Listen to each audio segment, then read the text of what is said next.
عذاب آیا۔ ایک وہ نبی جسے قرآن میں خدا کی روح کہا گیا، جس کے نام پر دنیا کا ایک بڑا مذہب وجود میں آیا، جس کو ایسے معجزات دیے گئے جو دوسرے انبیاء کو نصیب نہیں ہوئے اور جسے آسمانوں پر اٹھا لیا گیا۔ اس کا نام تھا حضرت عیسی علیہ السلام۔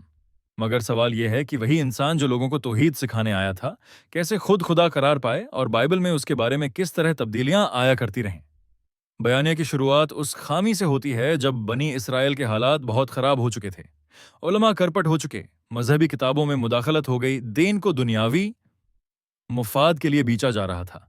ان لوگوں نے شریعت کو اپنی سوابدید کے مطابق مسخ کر دیا تھا، اور اسی دوران فلسطین پر رومی سلطنت کا ظلم سایہ فگن تھا، سخت ٹیکس، مظالم اور غلامی کا ماحول۔ ان حالات میں ان کتابوں میں مسیحا کے آنے کا وعدہ تھا جسے یہودی ایک طاقتور بادشاہ یا فاتح سمجھ رہے تھے جو انہیں ظلم سے نجات دے گا، مگر واقعتاً جو آیا وہ کسی بڑی فوج یا تخت و تاج کی شکل میں نہیں، بلکہ ایک سادہ، پاک دامن اور معجزوں سے مزین انسان کی صورت میں ہوا۔ مریم سیدہ وہ پاک و بلند خاتون تھیں جن کی پرورش حضرت زکریا علیہ السلام کے گھر میں ہوئی، اور جب جبریل علیہ السلام ایک دن ان کے پاس آئے تو انہوں نے بتایا کہ اللہ نے انہیں بغیر نکاح کے ایک عظیم بیٹا عطا کیا ہے۔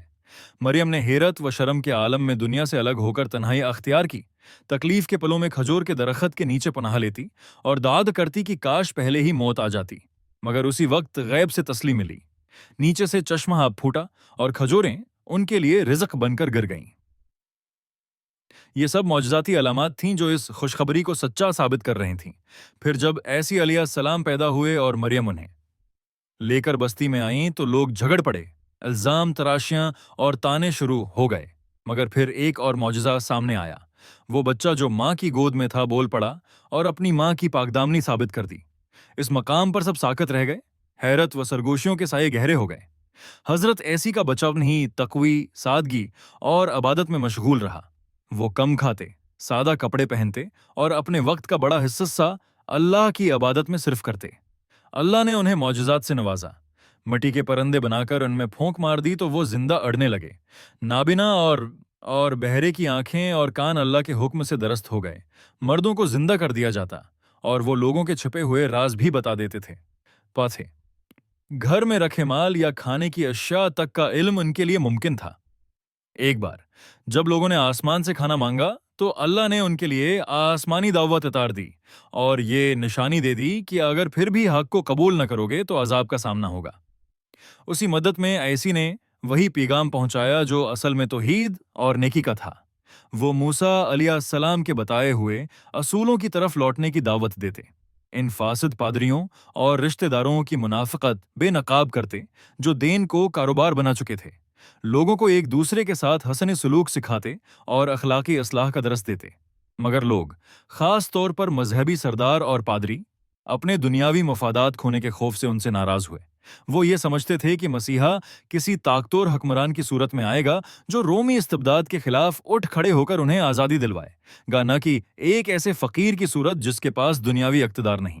جب ان معجزات کے باوجود دل ہٹے رہے تو لوگ اور بھی معجزات کا مطالبہ کرنے لگے، جس پر حضرت عیسی سخت ناراض ہوتے کہ یہ معجزات اللہ کی طرف سے ہیں مگر تمہارے دل ہچکولے کھا رہے ہیں۔ اس دوران رومی حکمران بھی ہوشیار تھے۔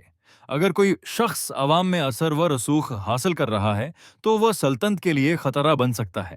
اسی خوف کو بھڑکانے کے لیے کچھ یہودی پادری رومیوں کے پاس گئے اور جھوٹا پراپیگنڈا کیا کہ یہ فرد بادشاہ بننے کا ارادہ رکھتا ہے۔ نتیجہ یہ ہوا کہ پادریوں اور رومی حکام نے مل کر حضرت عیسی کے خلاف سازش رچائی۔ رات کے عشائیے کے وقت حضرت عیسی نے اپنی قوم کو بتایا کہ ان میں سے کوئی ایک انہیں دھوکہ دے گا، اور بالآخر ایسا ہی ہوا۔ ایک ساتھی نے تھوڑے پیسوں کے بدلے فوجیوں کو ان کے پاس لا دیا، مگر اس مقام پر اللہ نے اپنی حفاظت ظاہر کی۔ ایک شخص کی شکل میں وہی عیسی کا نمونہ لوگوں کے سامنے آ گیا۔ بعض علماء کہتے ہیں کہ یہ وہی شخص تھا جس نے دھوکہ دیا، اور کچھ کہتے ہیں کہ یہ کسی صحابی کا روپ تھا جسے اللہ نے اس صبر کے بدلے جنت کا وعدہ دے کر آزمائش میں رکھا۔ اس شخص کو سخت اذیت دی گئی، بازاروں میں زخموں کے ساتھ گھمایا گیا، ہتک آمیز کلمات سنے اور اس کے اوپر صلیب لادا گیا۔ اس کے ہاتھ اور پاؤں میں کیل ٹھونکے گئے اور اسے موت کی نیند سلا دیا گیا، اور اسی وقوعے کے بعد آسمان سیاہ ہو گیا اور ایک زبردست زلزلہ آیا جو آنے والے عذاب کی پیش گوئی تھی۔ مگر اصل واقعہ یہ تھا کہ حضرت عیسی کو اللہ نے ایک خاص وقت کے لیے آسمانوں پر اٹھا لیا تھا تاکہ وہ واپس آئیں گے اور دجال کا مقابلہ کریں، اور یہی وعدہ آنے والے ایام کی اہم ترین نشانیوں میں شمار کیا گیا۔ ان کی اس آسمانی معراج کے بعد